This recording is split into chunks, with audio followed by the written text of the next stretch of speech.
అందరికీ నమస్తే.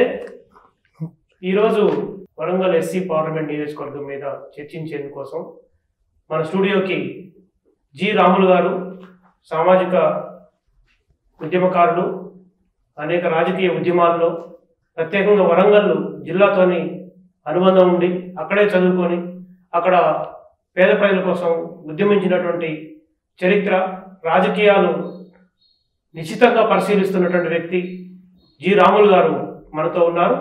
మనం వారితో చర్చిద్దాం. వరంగల్ పార్లమెంట్ పరిధిలో ప్రత్యేకంగా 3 ప్రధాన పార్టీలు పోటీ చేస్తున్నాయి. ముక్కోన పోటీ అనేది నెలకొన్నది. అందులో బీఆర్ఎస్ నుంచి డాక్టర్ సుధీర్ కుమార్ గారు పోటీ చేస్తున్నారు. కాంగ్రెస్ పార్టీ నుంచి కడియం శ్రీహరి గారి కుమార్తె కడియం కావ్య, భారతీయ జనతా పార్టీ నుంచి ఆరూర్ రమేష్ గారు గతంలో బీఆర్ఎస్ పార్టీలో ఎమ్మెల్యేగా చేశారు. వారు ముగ్గురు పోటీ చేస్తున్నారు. వీళ్ళ పరిస్థితి ఏంటి, వీళ్ళ బలాబలాలు ఏంటి అనేది కూడా మొత్తం వీటన్నిటిని వివరిస్తారు. ముందుగా రాములు గారు, ఈ అభ్యర్థులు వాళ్ళకు ఉన్నటువంటి నేపథ్యం, వీళ్ళ పరిస్థితి ఏంటి చెప్పండి. ఇప్పుడు మీరు చెప్పినట్టుగా ముగ్గురు ప్రధానమైన అభ్యర్థులు రంగంలో ఉన్నారు. కడియం కావ్య కాంగ్రెస్ పార్టీ తరఫున, అదేవిధంగా ఆరూర్ రమేష్ బీజేపీ తరఫున, సుధీర్ కుమార్ జడ్పీ చైర్మన్ హన్మకొండ ఆయన బీఆర్ఎస్ తరఫున ఉన్నారు. కార్యకర్తల రూపాన చూసినప్పుడు లేదా నాయకుల రూపాన చూసినప్పుడు, అక్కడ ఉన్న మొన్న అసెంబ్లీ లోపల జరిగిన ఎన్నికల ఫలితాలను చూసినప్పుడు, ఏ కోణం నుంచి చూసినా కూడా కాంగ్రెస్ పార్టీకి అనుకూలమైన పరిస్థితులు ఉన్నాయి. కారణాలు ఏంటంటే, మొన్న ఎన్నికల లోపల 7 నియోజకవర్గాలు, వరంగల్ పార్లమెంటు పరిధిలో 7 నియోజకవర్గాలు ఉన్నాయి, అసెంబ్లీ నియోజకవర్గాలు. అక్కడ ఒక గన్పూర్ తప్ప మిగతా అన్నీ కూడా కాంగ్రెస్ గెలిచింది. మనకి పాలకుర్తిలో దాదాపు 52,000 మెజార్టీతోనే గెలిచింది. అదేవిధంగా పర్కాల కానివ్వండి, తర్వాత పోతే వరంగల్ టౌన్లో కానివ్వండి, ఇట్లా చూసినప్పుడు మంచి మెజార్టీస్తోనే గెలవడం జరిగింది. ఒక గణపూర్ బీఆర్ఎస్ కడియం శ్రీహరి గెలిచారు. ఇప్పుడు ఆయన కుమార్తె ఇప్పుడు క్యాండిడేట్గా వచ్చింది, పార్లమెంటు సభ్యురాలుగా పోటీలో ఉంది. కాబట్టి ఎటు నుంచి చూసినా కూడా అసెంబ్లీ ఎన్నికల్ని ఆసరా చేసుకొని చూసినా, నిన్న మొన్న జరిగిన అసెంబ్లీ ఎన్నికలను ఆసరా చేసుకొని చూసినా కూడా, లేదా ఇప్పటికే 3-4 నెలల లోపల ప్రత్యేకంగా వ్యతిరేకత వచ్చే అవకాశం కూడా ఏం లేదు. అదేవిధంగా కాంగ్రెస్ పార్టీ పట్ల ఇంకొన్ని వాళ్ళు 6 గ్యారంటీల పేరిట వాళ్ళు చేయటం, మహిళలకి బస్ ఫ్రీ చేయటం, తర్వాత ఈ 200 యూనిట్ స్కీమ్స్ ఏదైతే ఉన్నాయో ఇవన్నీ కూడా కొద్దిగా అనేది నమ్మకము ఉంది. నమ్మకం పెరుగుతుంది తప్ప ఇప్పటికైతే దాని మీద అపవిశ్వాసం రాలేదు. అయితే అక్కడ సామాజిక పరిస్థితులు వీటికి సంబంధించినటువంటి ఏంటి రాములు గారు అక్కడ? ఎందుకంటే వరంగల్ జిల్లా అంటే అది ఎస్సీ కాన్స్టిట్యూషన్, ప్రత్యేకంగా మాదిగలు ఎక్కువ సామాజిక తరగతి, తర్వాత రెడ్లు, అదేవిధంగా మున్నూరు కాపులు. రెండోది ఇక్కడ తెలంగాణ ఉద్యమానికి కూడా ఒక బలమైనటువంటి గొంతు కరీంనగర్, ఆ తర్వాత వరంగల్. ఈ 2 అటు వామపక్ష ఉద్యమం, నక్సలైట్ ఉద్యమం కావచ్చు, ఆ తర్వాత లెఫ్ట్ ఉద్యమాలు బలంగా ఉన్నటువంటి ప్రాంతం. ఇక్కడ అనేక వివిధ సామాజిక తరగతులు కూడా బలమైనటువంటి కొన్ని సామాజిక తరగతులు ఉన్నటువంటి నేపథ్యంలో ఇక్కడ పెట్టినటువంటి కాంగ్రెస్ పార్టీ, ఈ కాంగ్రెస్ కావచ్చు, బీఆర్ఎస్ కావచ్చు, బీజేపీ అభ్యర్థులు కావచ్చు, ఈ మొత్తంగా వరంగల్ కాన్స్టిట్యున్సీ పరిధిలో ఉన్న సామాజిక పరిస్థితులు ఏంటి?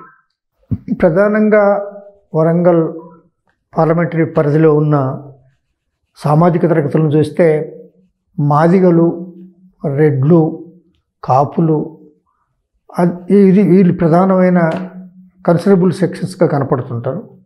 తర్వాత మిగతా క్యాస్ట్ అన్నీ కొన్నిగా ఉన్నాయి, కానీ ప్రధానంగా ఈ క్యాస్ట్లు కనపడుతుంటాయి. అయితే ఇప్పుడు బీఆర్ఎస్ క్యాండిడేట్ మాదిగే, అదేవిధంగా బీజేపీ క్యాండిడేట్ మాదిగే. తర్వాత ఇప్పుడు ఈ కడియం శ్రీహరి కూడా మాదిగ ఉపకులమే, దాదాపు ఆయనకి ఉపకులమే. కాబట్టి ఆ నియోజకవర్గంలో ఇప్పుడు మాదిగలే నిలబడ్డారు. ఎస్సీస్ లోపల ఒక పెద్ద సెక్షన్ కాబట్టి దాని విషయం లోపల ఏమైనా కాస్తో కూస్తో తేడా ఉంటే వాళ్ళ కులం లోపల ఒక 5-10 ఓట్లు అటో ఇటో అయితే తప్ప దాని ప్రభావం పార్లమెంటుని అటో ఇటో చేసే పరిస్థితి ఉండదు. కాబట్టి అక్కడ ఈ సామాజికంగా మాదిగ కులానికి తక్కువ చేసిండ్రు, ఎక్కువ చేసిండ్రు, వీళ్ళకే ఇచ్చిండ్రు, వాళ్ళకే సీట్ ఇవి అనేది సమస్యే రాదు. అది మెటీరియల్. ఇక తర్వాత మిగతా క్యాస్ట్ల విషయానికి వస్తే ఖచ్చితంగా వాళ్ళు రాజకీయాలనే ప్రధానంగా చూస్తారు. అది కాంగ్రెస్ కావాలన్నా, బీజేపీ కావాలన్నా, బీఆర్ఎస్ కావాలన్నా అని ఆ కోణం నుంచి చూస్తారు తప్ప ఈ కోణం ఏది ఇప్పుడు ఎవరో కొంతమంది మాదిగా కవునా కాదా, మాదిగా ఉపకులమా కాదా, ఆయన అసలు కానే కాదా, ఆయన ఏది కడియం శ్రీహరి, వాళ్ళ తల్లి పద్మశాలి, తండ్రి భైండ్ల, కాబట్టి ఇవన్నీ ఒట్టి పనికిరాని చర్చలే అక్కడ. అది ఎవడు లెక్క పెట్టండి. కొంతమంది ఇప్పుడు మందకృష్ణ మాదిగా పనిగట్టుకొని బీజేపీలో చేరిండు కాబట్టి ఆయన కావాలని చేసిందని అనుకుంటున్నారు తప్ప.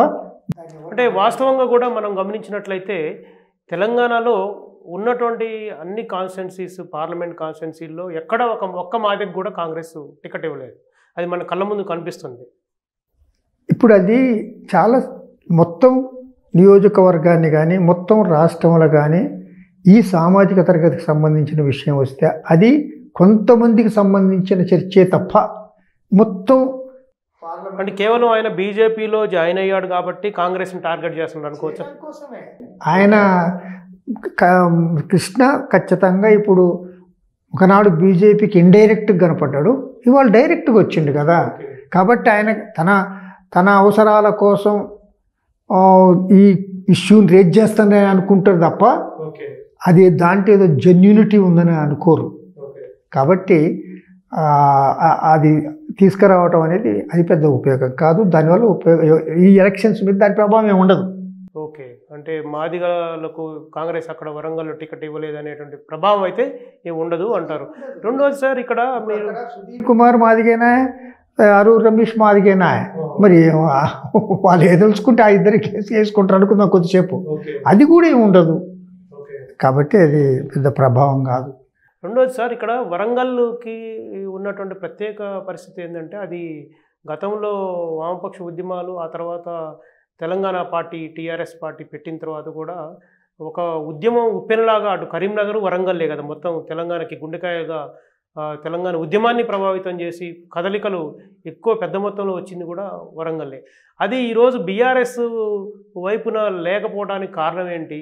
కేసీఆర్ అంటే అసెంబ్లీలో ఓడిపోయినంత మాత్రాన ఇంకా ఆ తెలంగాణ భావం, ఆ వాదన అనేది లేదంటారా?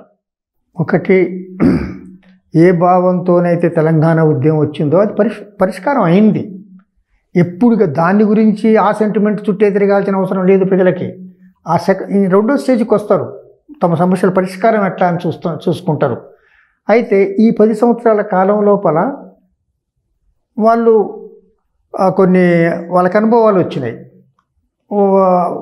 ప్రధానంగా కరెంటు విషయంలో, కొంత వాటర్ విషయంలో బీఆర్ఎస్ కొంచెం పాజిటివ్గా ఉన్నా మిగతా విషయాలన్నీ పట్టించుకో. కానీ ప్రత్యేకించి నిరుద్యోగ సమస్య చాలా కీలకమైన సమస్య. ఏ నిరుద్యోగులైతే ఉద్యమంలో కీలకమైన పాత్ర వహించినరో ఆ ఉద్యోగులు యొక్క సమస్య పరిష్కారం కాలేదు.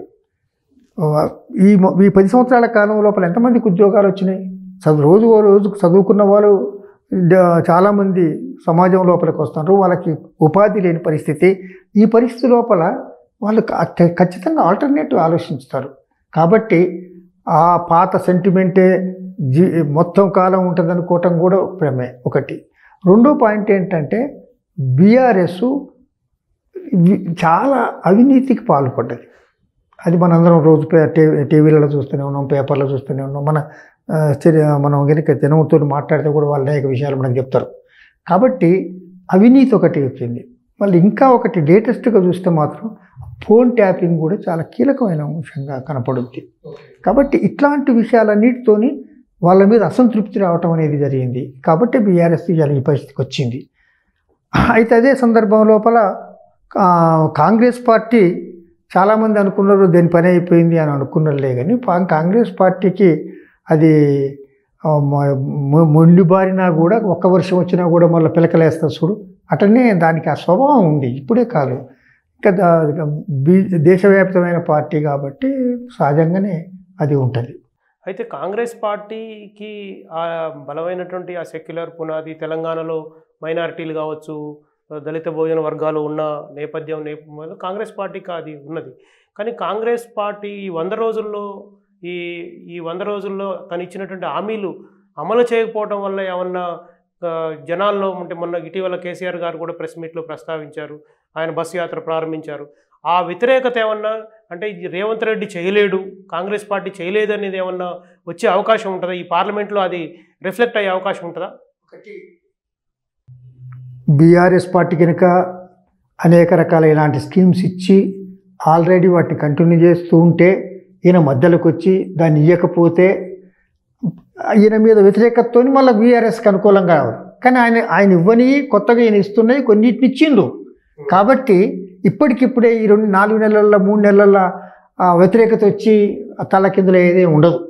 ఓకే. ఇంకోటి సార్, ఈ వరంగల్ నియోజకవర్గంలో ప్రత్యేకంగా ఎక్కువ వరంగల్ ఎంపీ పరిధిలో రైతాంగం బలమైనటువంటి సెక్షను, పత్తి పండించేటువంటి రైతులు, మిర్చి పండించేటువంటి రైతులు, అటు పోతే కొద్దిగా నీళ్లు వసతి ఉన్నటువంటి చోట వరి పండించేటువంటి రైతులు, ఇది కూడా ఉంది. అంటే రైతాంగానికి సరిగా నీళ్ళు ఇవ్వట్లేదు అని చెప్పేసి రేవంత్ రెడ్డి సాకులు చూపించి నీళ్ళు ఇవ్వలేకపోతున్నాడని కేసీఆర్ గారు చెప్పటం, ఇది కూడా ఏమైనా రైతాంగం మీద కూడా ఆ రైతాంగం ఓటింగు బలమైనటువంటి ఓటింగ్ గతంలో ఈయన రైతు బంధు ఇచ్చేవాడు బీఆర్ఎస్ పార్టీ, రైతు రుణమాఫీ చేశాడు.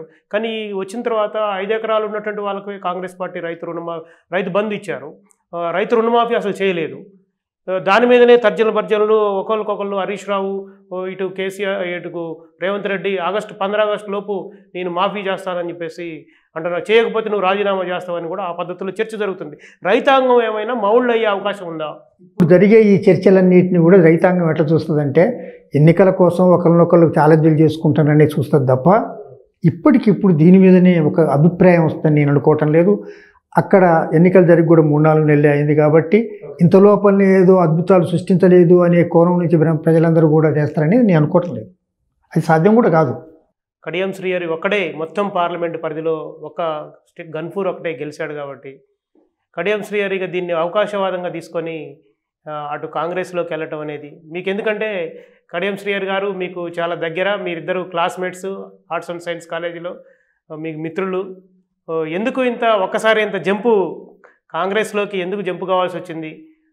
ఆయనకి బీఆర్ఎస్ పార్టీ కూడా ఆయనకి ఏం తక్కువ చేయలేదు. కేసీఆర్ గారు ఆయనకి ఎమ్మెల్సీ ఇచ్చి ఆయన్ని ఉప ముఖ్యమంత్రిగా కూడా చేశారు. ఎందుకు ఇంత జంప్ అయ్యారు ఒక్కసారి? ఎందుకు అవకాశవాదంగా ఉన్నాడా? మీరేమైనా మాట్లాడారు ఆయనతో? ఒకటి మీరు అన్నట్టుగా కడియం శ్రీహరి నేను వరంగల్లో ఆర్ట్స్ అండ్ సైన్స్ కాలేజీలో కలిసి చదువుకున్నాం, ఇద్దరం క్లాస్మేట్స్. దాదాపు ఈ 45-50 సంవత్సరాల నుండి నిరంతరం మేము అప్పటికి టచ్లో ఉంటాం. వరంగల్లో నేను సిపిఎం నాయకులుగా ఉన్నప్పుడు కడియం శ్రీహరి టీడీపీ నాయకులుగా ఉండేవారు. అట్లా కూడా మిత్రుత్వం అప్పుడు టీడీపీకి ఉద్యమాలు కూడా చేశాం. తర్వాత అనేక విషయాల లోపల కలిసి చర్చించుకుంటుంటాం. మొన్నటి విషయం కూడా చర్చకు వచ్చింది. ఏంటి ఇంత సడన్గా వచ్చింది, సర్ప్రైజ్ చేసినవేంటి అని అడిగాను. అడిగితే ఆయన చాలా కాలం అంటే కొంతకాలం నుంచి నాకు ఉన్నది, దేశ రాజకీయాలను కనుక మనం జాగ్రత్తగా పరిశీలించినప్పుడు కాంగ్రెస్ చాలా ఓడించగలదు లేదా ఎదిరించగలదు తప్ప బీజేపీని. ఎందుకంటే రోజు రోజు బీజేపీ ప్రమాదం చాలా పెరుగుతుంది, అది దేశానికి చాలా ప్రమాదకరం. ఆ పోరాటంలో నా వంతు పాత్ర ఏంటని నేను అనుకున్నప్పుడు ఈ బీఆర్ఎస్తోనే ఉండటం అనేది చాలా ఇబ్బంది అనిపించింది. పైగా బీఆర్ఎస్ బీజేపీ ఒకటే అనేది కూడా జనం నమ్ముతుండ్రు. ఇండైరెక్ట్గా వాళ్ళ అవసరాల కోసం ఉన్నదా అని కూడా ఒక్కొక్కసారి నాకే అనుమానం వచ్చింది అని అన్నాడు ఆయన. అదే కాకుండా ఈ మధ్య కాలంలో ఫోన్ ట్యాపింగ్ ఇష్యూస్ బహిర్గతం అవుతున్నాయి. అవి మీ బయట వాళ్ళకి తెలిసింది ఇప్పుడు, కానీ మాకు కొంతకాలం నుంచి తెలుస్తుంది, కానీ ఇంత లోతుగా తెలియదు. కానీ ఈ మధ్య కాలంలో ఈ అరెస్ట్ ఇవన్నీ అయిన తర్వాత వాళ్ళు చెప్తున్న విషయాలను చూసిన తర్వాత ఈ పార్టీలో నేను ఎట్లా కొనసాగలను అనేది భావానికి వచ్చినా అని చెప్పాడు. అదేవిధంగా వాళ్ళ బిడ్డ కావ్యాన్ని రాజకీయాలకి తీసుకొస్తున్నప్పుడు ఇదంతా ఆమెడ మోస్తుంది అని మేము కాముగా ఉండాలని నిర్ణయానికి వచ్చాం. ఆయన నా టికెట్ ప్రకటించిండు. మేము కొంత ఆలోచనలో పడ్డాం. ఆ సమయాన్నే కాంగ్రెస్ నుంచి ఆఫర్ వచ్చినప్పుడు అసలు రాజకీయాల నుంచి తాత్కాలికంగా ఉపసంహరించుకోవాలన్నా లేదా కాంగ్రెస్ ఆఫర్ని తీసుకోవాలని కొంత తర్జన భర్జన పడిన తర్వాత ఏదేమైనా ఎరుణ పరిస్థితి లోపల తీసుకోవటం మంచిదని నిర్ణయించుకొని వచ్చాము అని ఇట్లా తన సమాధానాన్ని చెప్పాడు. ఏదేమైనా ఇప్పుడు చూస్తే ఎవరక్కడ ఇప్పుడు ఆరూరు రమేష్ ఉందనుకోండి. ఆరూరు రమేష్ కూడా బీఆర్ఎస్ క్యాండిడేట్, యాక్చువల్గా బీఆర్ఎస్ క్యాండిడేట్, ఒక వ్యాపారవేత్త, ఆయన ఒక రియల్ ఎస్టేట్ మనిషి. ఆయన కాంగ్రెస్కి రావాలనుకున్నాడు, కాంగ్రెస్ టికెట్ ఆశించాడు. తర్వాత ఆయనకు ఒక అనుమానం వచ్చింది, దీంట్లో పోవాలన్నా బీజేపీ కాస్త తర్జన పడుతున్న సమయాన ఈ కడియం శ్రీహరి వీళ్ళు కాంగ్రెస్కి రావటం అనేది జరిగింది. కాబట్టి ఆయన అప్పుడు బీఆర్ఎస్ వాళ్ళు మీ టికెట్ ఇస్తాం రమ్మని ఆయన్ని ఆఫర్ చేసిండు. కానీ బీఆర్ఎస్ని ఎన్నుకోవాలన్నా బీజేపీని ఎన్నుకోవాలన్నా కొంచెం ఆయన కన్ఫ్యూజ్ అయ్యి చివరికి బీజేపీని ఎన్నుకున్నాడు. అంటే ఈ విధంగా చూసినప్పుడు ఆయన గందరగోళమే. తర్వాత ఈయన తన లాభం లేదు బీఆర్ఎస్ అనుకోని ఈయన అంటే ఇక్కడ ఎవరు పార్టీ మార్చిండ్రు, ఎవరు పార్టీ మారలేదు, ఎవరు చక్కగా ఉన్నారు, ఇది అంత చర్చే లేదు జనంలో కూడా. అయితే తాత్కాలికంగా కొంతకాలం మొదటి దశ లోపల ఉంటే ఉండొచ్చు, కానీ ఇప్పుడైతే అది పెద్దగా ఏమీ లేదు. అది అంటే ఆరూరు రమేష్ బీజేపీకి వైపు వెళ్ళడానికి, ఎందుకంటే దాదాపు 2 సార్లు బీఆర్ఎస్ తరఫున ఎమ్మెల్యే చేశాడు, ఆయనకు కూడా మంచి ప్రయారిటీ ఇచ్చిండ్రు కేసీఆర్ గారు. కానీ ఎందుకని సడన్గా ప్లేట్ ఫిరాయించాడు? గమనించినంత వరకు అనేక మంది బీఆర్ఎస్ నాయకులతో మాట్లాడిన దాన్ని బట్టి నాకు అర్థమైంది ఏంటంటే, బీఆర్ఎస్ పార్టీ ఎగ్జిస్టెన్స్ ప్రాబ్లం వస్తుంది. అసలు అది నిలబడుద్దా, ఇంకా భవిష్యత్తులో మిగలదా అనే ప్రశ్న వస్తుంది వాళ్ళకి. కారణం ఏంటంటే బీజేపీ వర్సెస్ బీఆర్ఎస్ఏ ఉంటే ఫీల్డ్లో తాత్కాలికంగా ఇది ప్రతిపక్షమైనా, అది అధికార పక్షమైనా, ఇది అధికార పక్షమైనా, ఇది ప్రతిపక్షమైనా కూడా ఆ ఎగ్జిస్టెన్స్ కొనసాగుద్ది. కానీ ఇప్పుడు ఏమైంది, కాంగ్రెస్ వర్సెస్ బీజేపీ దేశాన్ని వస్తుంది, ఇక్కడ కూడా స్టార్ట్ అవుతుంది. కాబట్టి ఈ సమయం లోపల రేపు ఈవెన్ పార్లమెంట్ ఎన్నికల్లో ఏదేమైనా ఒక సీటు బీఆర్ఎస్కి వస్తే 2, 3 బీజేపీకి వచ్చే పరిస్థితి ఉండి అది ప్రతిపక్షంగా కనపడే అవకాశం ఉంది. తర్వాత బీఆర్ఎస్లో ఉన్న వాళ్ళందరూ అనేక మంది వెళ్ళిపోతున్నారు. దీనికి ఎగ్జిస్టెన్స్ లేదు అనే భావన వచ్చేసింది బీఆర్ఎస్. అందుకోసం మీరు చూడండి వలసలు జరుగుతున్నాయి. కాంగ్రెస్లోకి వెళ్తున్నారు. తర్వాత బీజేపీకి బీఆర్ఎస్కి ఇప్పుడు ఏదో ఒక సంబంధం ఉందనేది మనం చూస్తే 2-3 సంవత్సరాల నుంచి చర్చలు జరుగుతూనే ఉన్నాయి. చాలా అనుమానాలు ఉన్నాయి, అనుమానాలను బలపరిచేలాగా పరిణామాలు కూడా జరిగినాయి. కాబట్టి ఇప్పుడు ఇక బీఆర్ఎస్కి ఇబ్బందికరమైన పరిస్థితి వచ్చింది అనేది ఒకటి. తర్వాత ఈ బీజేపీని వ్యతిరేకించదలుచుకున్న వాళ్ళు కూడా బీఆర్ఎస్తో ఉంటే లాభం లేదనుకున్న పరిస్థితి వస్తుంది. కాబట్టి సెక్యులర్ ఫోర్స్. సో ఆ కారణం చేత ఆరూరు రమేష్ లాభం లేదు అనుకొని తన స్వలాభం, తన వ్యాపారాలు, కొంత రియల్ ఎస్టేట్ ఇదంతా కూడా ఉంది కాబట్టి బీజేపీని చూస్ చేసుకున్నాడు. ఇది కారణం. ఇంకోటి విషయం సార్, ఇక్కడ ప్రత్యేకంగా బీజేపీ వాళ్ళు వరంగల్లో కడియం కావ్య మీద అటాక్ చేస్తున్నారు. ఒకటి మతపరంగా, ఆమెది లవ్ మ్యారేజ్, ఆమె ముస్లిం అబ్బాయిని చేసుకున్నది. అతను ముస్లిం చేసుకున్నాడు. వాళ్ళు కాదు, వాళ్ళు గుంటూరు నుంచి వచ్చారు, వాళ్ళు ఇక్కడ ఆంధ్ర నుంచి వచ్చారు అనేది ఒకటి. రెండోది, ముస్లిం వ్యతిరేకతని రెచ్చగొట్టి ఆ రకంగా కూడా లబ్ధి పొందే ఆలోచన అక్కడ వాళ్ళ ప్రకటనలు ఇవన్నీ చూస్తే అనిపిస్తుంది బీజేపీ నుండి.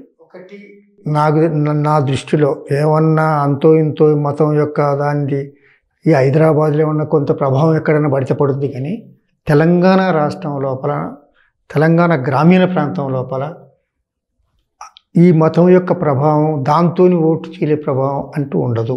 ఎందుకంటే అక్కడ ముస్లిమ్స్, హిందూస్ అందరూ కూడా కలిసిమెలిసి జీవిస్తుంటారు. ఒకటి, పైగా ఇలాంటి ప్రచారం చేస్తే ఇంకా ముస్లిం ఓట్స్ కన్సాలిడేట్ అయ్యి కాంగ్రెస్కు పడతాయి. కాబట్టి ఇంకా కాంగ్రెస్ యొక్క విజయావకాశాలు పెరుగుతాయి తప్ప తరగవు. ఇది ఇప్పుడు మనం చూస్తే ఉత్తర భారతదేశం లోపల ఇప్పటిదాకా ఏమనుకున్నాం, మోడీకి ఎదురు లేదు, చాలా బ్రహ్మాండంగా ముందుకు పోతాడు, ఆయన మూడోసారి వస్తాడని ఇవన్నీ చెప్పుకుంటూ వచ్చారు కదా.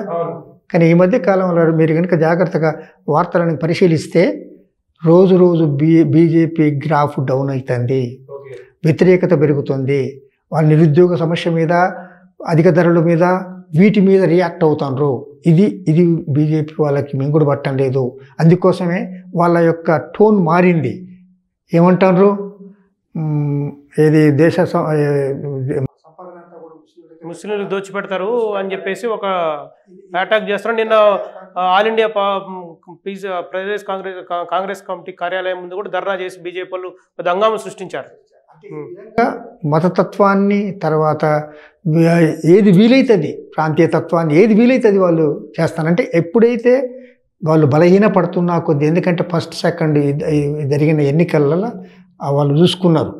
ఎందుకంటే వాళ్ళకి ఇంటెలిజెన్స్ ఉంటుంది. అయితే ఓకే రాములు గారు, మనం ఈ వరంగల్ వరకు పరిమితమై మాట్లాడినప్పుడు ఇక్కడ ఇంకోటి కూడా నేను పాయింట్ ఎందుకంటున్నంటే, ప్రధానమంత్రి లాంటోడే దిగజారి మతాన్ని ముందుకు తీసుకొస్తున్నప్పుడు ఈ వరంగల్లో ఉన్న కావ్య మీద మతాన్ని కానీ ప్రాంతాన్ని కానీ తీసుకువస్తే మనం ఓకే ఓకే అవును. అయితే రాములు గారు, ఇక్కడ ఇంకోటి ఏంటంటే, ఒక గాసిప్స్ ప్రజల్లో వరంగల్, హనుమకొండ, వివిధ పార్టీల మధ్య ఉన్న కార్యకర్తల్లో ఉన్నటువంటి గాసిప్ ఏంటంటే, బీఆర్ఎస్ ఒక కేసీఆర్ గారు ఒక అనామకుడిని, అంటే అనామకుడు అంటే ఆయన జడ్పీ చైర్మన్ చేస్తుండొచ్చు, ఆయన డాక్టర్ సుధీర్ గారు సుదీర్ఘ రాజకీయ అనుభవం ఉంది. అయినప్పటికీ బీజేపీకి బీఆర్ఎస్ మధ్య ఒక మ్యాచ్ ఫిక్సింగ్ ఏదో ఉంది. కడియం కుటుంబం కావ్యాన్ని ఓడించడం కోసం, ఎట్టి పరిస్థితుల్లో కాంగ్రెస్ని ఓడించడం కోసం అనేది ఒక చర్చ జరుగుతుంది. దాని మీద మీ కామెంట్? జనరల్గా ఇది వరంగల్లో కూడా ఉన్నది. ఈ చర్చ వరంగల్ నడుస్తుంది. సుధీర్ కుమార్ అనే డమ్మీని పెట్టి బీఆర్ఎస్ వాళ్ళు అక్కడ బీజేపీకి సపోర్ట్ చేసి బీజేపీ గెలుపు కోసం ఉపయోగపడాలనుకుంటున్నారు. అందుకోసమే వాళ్ళు ఒక డమ్మీల క్యాండిడేట్ లాంటి సుధీర్ కుమార్ని పెట్టారు అనేది మాత్రం చర్చ జరుగుతుంది. కానీ అక్కడ డమ్మీని పెట్టి అందరినీ బీఆర్ఎస్ ఓట్లన్నీ బీజేపీకి మరల్చడం అనేది కూడా అంత సులభమైన విషయం కాదు. అదే సందర్భంగా అంటే ప్రజలు గంపగుత్తాగా ఓట్లు ఏమంటే వేసే పరిస్థితి కూడా లేదు ఇప్పుడు. అండి మనం చూస్తాం లేదా, కొన్ని సందర్భాలలో ఎమ్మెల్యేగా ఓడిపోతారు, ఆ నియోజకవర్గంలో ఎంపీగా గెలుస్తాను చూస్తున్నాం. ఇలాంటివన్నీ అనేక. కాబట్టి ప్రజలు కూడా ఏదో లీడర్లు చెప్పంగానే దాని చుట్టే తిరుగుతున్నది వాళ్ళు కూడా ఆలోచించుకుంటారు. కాబట్టి అదేం కాదు. ఒకవేళ అట్ట జరిగినా కూడా ఇవాళ ఉన్న పరిస్థితుల రీత్యా ఇప్పుడు ఉదాహరణకు చెప్పాలంటే కొత్తగా యాడ్ అవుతున్నాయి ఓట్లు. ఒకనాడు అక్కడ మైనార్టీస్ ఉన్నారనుకోండి, ఒకనాడు బీఆర్ఎస్ కొన్ని, కాంగ్రెస్ కొన్ని పడ్డాయి. ఇప్పుడు వన్ సైడ్ కన్సాలిడేట్ అవుతాయి. తర్వాత అప్పుడు లెఫ్ట్ పార్టీస్ సిపిఎం ఉందనుకో. ఇంకోటి ఏంటంటే అక్కడ ప్రత్యేకంగా ఒక బలమైనటువంటి నాయకులు ఉన్నారు. అటు గతంలో టీడీపీలో ఉన్నప్పుడు కానీ, తర్వాత బీఆర్ఎస్కి అంటే టీఆర్ఎస్ తర్వాత బీఆర్ఎస్ అయినా కూడా ఎర్రబెల్లి దయాకర్ లాంటి వాడు గట్టి నాయకుడు ఉన్నాడు. అదేవిధంగా మన వినయ్ భాస్కర్ లాంటి వాళ్ళు ఉన్నారు. లేకపోతే భూపాలపల్లి నుంచి వెంకటరామరెడ్డి గారు లాంటి వాళ్ళు బలమైన బీఆర్ఎస్కి ఇంకా నాయకులు ఉన్నారు. వీళ్ళ పరిస్థితి ఏమంటారు? వీళ్ళు ఒక 10 సంవత్సరాల నుంచి ఎమ్మెల్యేలుగా ఉన్న తర్వాత సహజంగానే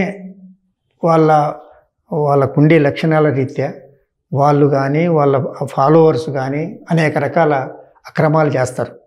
ఆర్థిక రాజకాలు ఇవన్నీ చేస్తుంటారు. అది మామూలే. అదంతా వ్యతిరేకత వచ్చింది. ఇవాళ వినయ్ భాస్కరు, నేనైతే వ్యక్తిగతంగా చెప్తున్నా, వినయ్ భాస్కర్ ఎవరు ఓడిపోయినా ఎవరు గెలిచినా వినయ్ భాస్కరు తర్వాత పాలకుర్తి మన దయాకర్ రావు వీళ్ళు తప్పకుండా గెలుతారనుకున్నా. కానీ ఓడిపోయినారు. అంటే వీళ్ళు దాదాపు మంచి ఎక్కువ తేడాతో ఓడిపోయినారు. 30,000 50,000 అట్లా ఓడిపోయినారు. అట్లా నేను ఊహించను కూడా ఊహించలేదు. అందుకోసమే మనం ఏదో పాదాన్ని ఆసరా చేసుకోను, వీటికి ఆసరా చేసుకోను మనం చెప్పేకట్టుగెట్టట్లేదు. ఈవెన్ నిన్న కాంగ్రెస్తో గెలిచినా మళ్ళీ ఎమ్మటే గెలవదనే అది ఓడిపోదనే ఉందని కూడా ప్రశ్న రావచ్చు. కానీ ఇంకా ఆ దశ రాలేదు. ఇవాళ ఉన్న పరిస్థితి లోపల ప్రజల యొక్క అభిప్రాయాలను పరిశీలించినప్పుడు జనం మాట్లాడుకునే దాన్ని బట్టి కానీ, అక్కడ జరిగే చర్చలను బట్టి కానీ చూసినప్పుడు ఇంకా ఇప్పటికిప్పుడే కాంగ్రెస్ మీద వ్యతిరేకత వచ్చి ఈ బీజేపీ లేకపోతే బీఆర్ఎస్ గెలవగలిగే స్థితి లేదు. ఒకనాడు బీజేపీ బలమైందే. 1984 లోపల 2 పార్లమెంటు స్థానాలు దేశాన్ని వస్తే ఒకటి హనుమకొండ సీటు గెలిచింది జంగారెడ్డి. అది అప్పుడు టీడీపీ సపోర్టు, ఇతర కమ్యూనిస్ట్ పార్టీల సపోర్టు ఇవన్నిటితో గెలిచింది. అప్పుడు అక్కడ బీజేపీకి ఏదో బలం ఉండని కాదు. అంతకైతే పరకాల ఎమ్మెల్యే సీటు కూడా ఇదే విధంగా. అక్కడ ఇద్దరు 2 గ్రూపుల మధ్య, కాంగ్రెస్లో ఉన్న 2 గ్రూపుల మధ్య ఘర్షణ వచ్చి తమ వాడికి టికెట్ ఇవ్వలేదని జంగారెడ్డికి సపోర్ట్ చేసిండ్రు, అట్లా గెలిచిండ్రు. కానీ వాళ్ళకి గ్రామ ప్రాంతాల లోపల బేస్ ఉండి, శాఖలుండి, లేకపోతే ఉండి, లేదా జనంలో ప్రత్యేకంగా ఆ బీజేపీ అంటే ప్రేమ ఉండి ఏమి లేదు. ఆ వాతావరణం అక్కడ ఆ జిల్లాలో లేదు. కాబట్టి దేశవ్యాప్తంగా ఈ తమ అవసరాల రీత్యా బీజేపీలో చేరి వాళ్ళు కొంత తమ గ్రూపునంతా కూడా బీజేపీ పట్టుకొచ్చే వాతావరణం ఉంది. కానీ ఇప్పటికిప్పుడే అక్కడ కన్సాలిడేట్ అయ్యి గెలవగలిగే స్థితి వరంగల్ లేదు. రాములు గారు, చివరిగా క్వశ్చన్ అంటే వరంగల్ జిల్లా అంటేనే కొద్దిగా వామపక్ష ప్రభావం ఉన్నటువంటి జిల్లా. మీరు కూడా వామపక్ష నాయకుడిగా అక్కడ పనిచేశారు. అయితే ఇప్పటికీ స్టిల్ అక్కడ గన్పూర్ కానీ, లేకపోతే పరకాల కానీ, లేకపోతే అక్కడ కొన్ని పాలకుర్తి ఏరియాల్లో సర్పంచులుగా, ఎంపీటీసీలుగా అంటే కమ్యూనిస్ట్ పార్టీలకి సిపిఐ కావచ్చు, సిపిఎం కావచ్చు, ఇప్పటికీ కొంత ఓటింగ్ అనేది ఉంది. గతంలో జి నాగయ్య గారు పార్లమెంట్ సభ్యుడిగా ఓన్లీ సింగిల్ సిపిఎంగా చేసి 35,000 ఓట్లు వచ్చినాయి. అంటే ఈరోజు వామపక్ష పార్టీల యొక్క ఓటింగ్ ఎటువైపు ఉంటుంది? రెండోది ఏఐటియుసి కూడా మొన్న ఈ కోల్ బెల్ట్లో ఏఐటియుసి సింగరేణిలో ఏఐటియుసి గెలిచింది. అంటే ఆ ప్రభావం ఇంకా కొద్దిగా ట్రేడ్ యూనియన్ల పరంగా కావచ్చు, ఎంతో కొంత వామపక్ష పార్టీల యొక్క ప్రభావం ఉన్నది. ఈ ఓటింగ్ పూర్తిగా కాంగ్రెస్కి ట్రాన్స్ఫర్ అయ్యిద్ది అంటారా? ఆ పరిస్థితి ఏంటి? ఇతరులది ఎంత వాళ్ళకి ఫోల్ అయిద్దో కాదో నేను చెప్పలేను, కానీ ట్రాన్స్ఫర్ అయిద్దో కాదో నేను చెప్పలేను. కానీ లెఫ్ట్ పార్టీస్ కానీ, లెఫ్ట్ సానుభూతి పరులు ఇప్పుడు మిగతా అన్ని సందర్భాల కంటే తాము స్వతంత్రంగా చేసిన దానికంటే కూడా ఇప్పుడు ఎక్కువ ఓట్లు పడతాయి. ఎట్లా అంటే అప్పుడు లెఫ్ట్ క్యాడరే, లెఫ్ట్ కుటుంబాలే వేస్తాయి. ఏది ఇండిపెండెంట్గా పోటీ చేసినప్పుడు అప్పుడే సిపిఎంకి 30-35 ఓట్లు వచ్చినాయి, సిపిఐకి దాదాపు 30-35 ఓట్లు ఉంటాయి. అయితే 60-70 ఓట్లు లెఫ్ట్కు ఉంటాయి అక్కడ ఇప్పటికీ. అయితే అక్కడ మనం గెలవగలమనో, మనం సపోర్ట్ చేసే వాళ్ళు గెలుస్తారనో ఉన్నప్పుడు ఓట్లు పెరుగుతాయి. ఇప్పుడు ఆ విధంగా చూసినప్పుడు ఇంకా ఓట్లు పెరుగుతాయి. ఇది ఒకటి విషయం. మీరు అన్నట్టుగా గన్పూర్లో, పాలకుర్తిలో, భూపాలపల్లిలో, పర్ఖాలలో, తర్వాత వరంగల్ టౌన్లో చాలా దాదాపు 25-30 వేల. మీరు గుడిసెలో పోరాటం చేసి గుడిసెలు వేయించారు. అక్కడ ఇప్పటికీ ఇండ్ల స్థలాలు, ఆ ఇండ్లు పొందినటువంటి వాళ్ళంతా కూడా లెఫ్ట్తో ఉన్నారు. వీళ్ళందరూ ఇప్పుడు స్ప్లిట్ కాకుండా అప్పుడు కొంత అంతో ఇంతో స్ప్లిట్గా అయి ఉంటుంది. కానీ ఇప్పుడు అట్లా కాకుండా అన్నీ ఇంకా కన్సాలిడేట్ అయిపడతాయి. ఈ విధంగా లెఫ్ట్ ఓట్లన్నీ కూడా ఈసారి, ఎందుకంటే దేశవ్యాప్తంగా ఇండియా కూటమిలో కూడా సిపిఐ, సిపిఎం ఉన్నాయి కాబట్టి దేశవ్యాప్తంగా రోజు పెరుగుతున్న బీజేపీ ప్రమాదం, మతోన్మాద ప్రమాదం అనేది అందరూ గమనిస్తున్నారు. ఈవెన్ ఇప్పుడు మనకి టీవీలు వచ్చిన తర్వాత, ఈ సోషల్ మీడియా వచ్చిన తర్వాత అందరూ గమనిస్తున్నారు. కాబట్టి ఇదంతా కూడా ఖచ్చితంగా లెఫ్ట్ అంతా కూడా అయింది. అయితే లెఫ్ట్ యొక్క ఓట్లు కన్సాలిడేట్ అవుతాయి. నేను ఇంతకుముందు చెప్పినట్టుగా మైనార్టీస్ ఓట్లు వాళ్ళకు వచ్చిన ప్రమాదం అయితే వాళ్ళది ఓట్లు కన్సాలిడేట్ అవుతాయి, లెఫ్ట్ ఓట్లు కన్సాలిడేట్ అవుతాయి. కాబట్టి ఈ రెండు బలంగా పడతాయి. జనరల్కి కూడా మొన్ననే వచ్చిన రాష్ట్ర ప్రభుత్వం వాళ్ళ చేతికి వచ్చింది కాబట్టి ఇప్పటికిప్పుడే వాళ్ళ మీద వ్యతిరేకత రాలేదు కాబట్టి కాంగ్రెస్కి చాలా. సో మొత్తంగా ఈ ముక్కోన పోటీలో అటు బీజేపీ, ఇటు కాంగ్రెస్, మరోవైపున బీఆర్ఎస్ ఏమో తన యొక్క స్ట్రగుల్ ఫర్ ఎగ్జిస్టెన్సీ అన్న పద్ధతుల్లో ఉన్నది. బీజేపీ ఏమో క్యాండిడేట్లే దొరక్క బీఆర్ఎస్ నుంచి తెచ్చుకునే పరిస్థితి ఉంది. ఈ ముక్కోన పోటీలో మొత్తంగా అక్కడ ఎవరు గెలిచే అవకాశం ఉంది? పర్ఫెక్ట్గా పక్కాగా మీరు ఇది గెలిచే స్థానం వరంగల్ అని చెప్పగలుగుతారా? నేను రాష్ట్రంలో గెలవగలిగే స్థానాలు కొన్ని ఉన్నాయి, ఖచ్చితంగా గెలవగలిగే స్థానాలు. ఒకటి ఖమ్మం, మహబాద్, నల్లగొండ, దెన్ భువనగిరి, దెన్ వరంగల్, ఈ తర్వాత పోతే ఇటు మహబూబ్ నగర్, నాగర్ కర్నూలు ఇట్లా చూసినప్పుడు 8-10 ఖచ్చితంగా గెలవగలిగే సీట్లు ఉన్నాయి అందులో. ఒకవేళ ఇప్పుడు అప్పుడేమో బీఆర్ఎస్ వర్సెస్ కాంగ్రెసే కనపడ్డది, ఇప్పుడు ట్రయాంగులర్ కాంటెస్ట్ వస్తుంది. ఈ ట్రయాంగులర్ కాంటెస్ట్ ఆటోమేటిక్గా కాంగ్రెస్కి అడ్వాంటేజ్ అయింది కాబట్టి ఇంకా సీట్లు పెరిగే అవకాశం ఉంటుంది. ఇప్పుడు బీజేపీ ఎంత చెప్పినా కూడా ఇప్పుడు వాళ్ళ దేశాన్ని బ్రహ్మాండంగా 3వ సర్వత్వం అని 400 సీట్లు అని చెప్పి అదే ఒట్టి అంబకే. ఇప్పుడు ఇక్కడ ఏదో 10 సీట్లు వస్తాం పని ఇది ఒట్టి అంబకే. కాబట్టి కాంగ్రెస్ ఇండియా కూటమి కేసు. అంటే ఈ వరంగల్కి సంబంధించి ప్రత్యేకంగా అడుగుతున్నా, ఎందుకంటే మీరు వరంగల్ని బాగా దగ్గరుండి అబ్జర్వ్ చేస్తున్నారు. వరంగల్ నియోజకవర్గం సంబంధించి పక్కాగా గెలవగలిగే సీట్లలో వరంగల్లో ఉన్నది. ఎట్టి పరిస్థితిలో 1,50,000 మెజార్టీ. ఇప్పుడు ఏది మన గత అసెంబ్లీ ఎన్నికల లెక్కలు చూసినట్టయితే 1,50,000 తగ్గటానికి అవకాశాలు ఏం కనపడటం లేదు. కలిసింది స్ప్లిట్, ఏది అపోజిషన్ స్ప్లిట్ అయినప్పుడు ఇంకొంచెం మెజార్టీ పెరుగుద్ది. లేదు వీళ్ళిద్దరు కలిసిండ్రు ఏదో మ్యాచ్ ఫిక్సింగ్ ఉంది వీళ్ళ మధ్యలో అంటారు, అది కనుక అయితే కొంతమంది లీడర్లు వేస్తారు, కొంత ఓటింగ్ అటు ఇటు కావచ్చు, కానీ అంతకైతే కొంత మెజార్టీ తగ్గొచ్చు తప్ప అది దాదాపు 1,00,000 మెజార్టీతో కాంగ్రెస్ గెలిచే అవకాశం ఉందని నేను అనుకుంటున్నా. ఓకే, రాములు గారు విశ్లేషణ ప్రకారం చూసినట్టయితే మొత్తంగా ఈ 3 ముక్కోన పోటీల్లో, ఈ 3 క్యాండిడేట్స్ ముక్కోన పోటీల్లో వరంగల్ పార్లమెంట్ కాన్స్టిట్యున్సీ కడియం కావ్య, అదేవిధంగా ఆరూరు రమేష్, మరోవైపున డాక్టర్ సుధీర్ కుమార్, వీళ్ళ ముగ్గురిలో ఏ కోణం నుంచి చూసినా కూడా ఖచ్చితంగా కడియం కావ్య కాంగ్రెస్ పార్టీ అక్కడ విజయం సాధిస్తుందని చెప్పేసి ఘంటాపథంగా రాములు గారు చెప్తున్నారు. మా ఛానల్ని సబ్స్క్రైబ్ చేయండి, షేర్ చేయండి. ధన్యవాదములు.